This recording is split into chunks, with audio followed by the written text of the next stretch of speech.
DIY estate planning is not for the faint of heart. Hi, Nancy Boisvert here with Agape and NEXsteps. A lot of times we think that we can figure things out on our own when we're doing our estate planning. We want to deal with our real estate. We want to deal with our investments. We think that we understand that if we have a will and if we create our plan going forward, that that's all that we need to do. But I want to make the point that estate planning can be very complex. And often it is, even with what we would deem to be quite simple estates, just a couple of bank accounts or an RSP or a RIF and a piece of property really can create quite a lengthy process on getting an estate settled. And it can really open up a can of worms when it comes to things like tax planning. Today I'm going to share with you a real life example. On both my NEXsteps.ca and my agapemarketing.com websites, I do have a button on my contact page and a couple of other locations where you can click on there and do an intake form for a brief 20-minute introductory chat with me. I also invite people that if it is time sensitive, that they can send me an email on the contact form and I'll respond quicker. So recently I did receive a contact form from somebody who felt that their situation was quite time sensitive, and I agree that it is. I'm going to try to tell you this story while not revealing too much of the personal details so that they do remain anonymous for privacy purposes. So there's two children involved, two adult children involved, and an elderly parent. The elderly parent does have some cognitive issues, some memory lapses, but apparently not that devastating at this point. When this parent did move in with one of the adult children, they took it upon themselves to rent the home that they had owned for decades, that the children grew up in. This parent also purchased a portion of the home, made an investment in the home that this adult child owns, with the intention that that ownership will transfer to that child at the time that the parent passes. Now here's where things get complicated.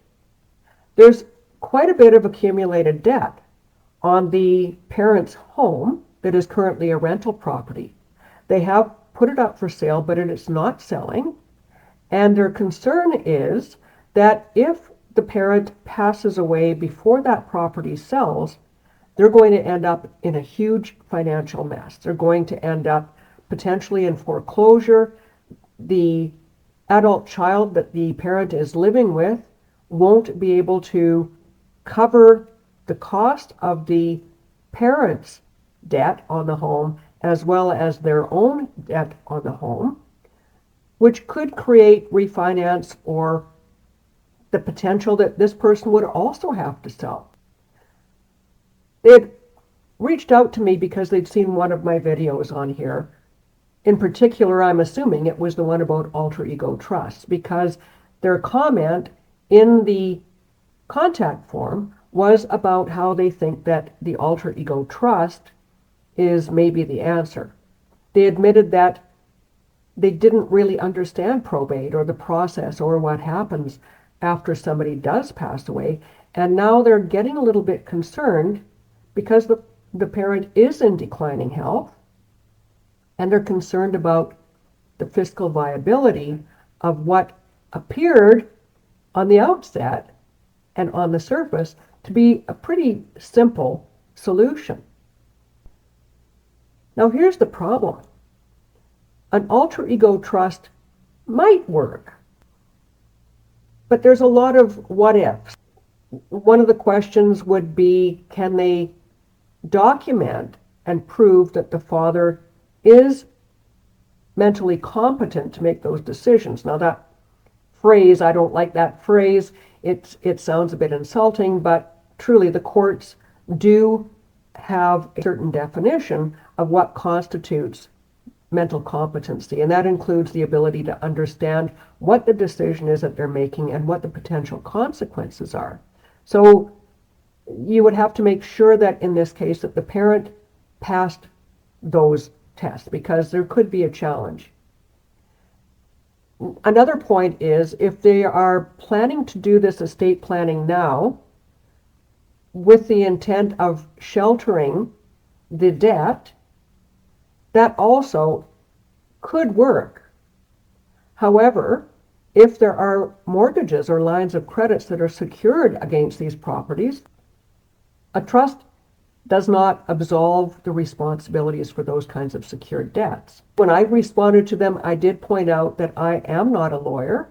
I am a certified executor advisor, and that as such, any of my information, including the information you're getting on this video, is not legal advice. It's general information, and I always suggest that people get the appropriate advice when they are dealing with their estate planning. They always should make sure that they get appropriate legal guidance, and in this case, for sure, and I'm happy to say that these people are already planning to meet with a trusts lawyer. Of course, a trust lawyer is somebody who is going to specialize in setting up trusts and understanding if this actually will work for their circumstance. So that's great that they're doing that. They'll get the appropriate advice that way.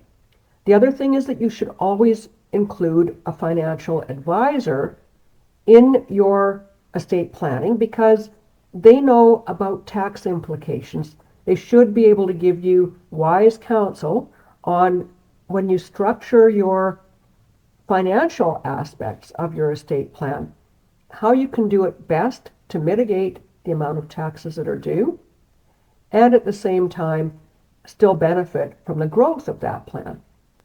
So I hope to hear back from these people. I hope to hear good news that they did find a proper solution for their concern. And I did want to put that out there, because so often we do think that those, I'm going to call it a knee-jerk response on, I'll just do this and it'll make everything simple. Often they're not so simple. There's lots of hidden implications. There's the whole issue of how things are interpreted, how it will affect probate. There's a lot involved. So make your plan. There's nothing wrong with DIYing your plan initially, but then make sure that you have it reviewed.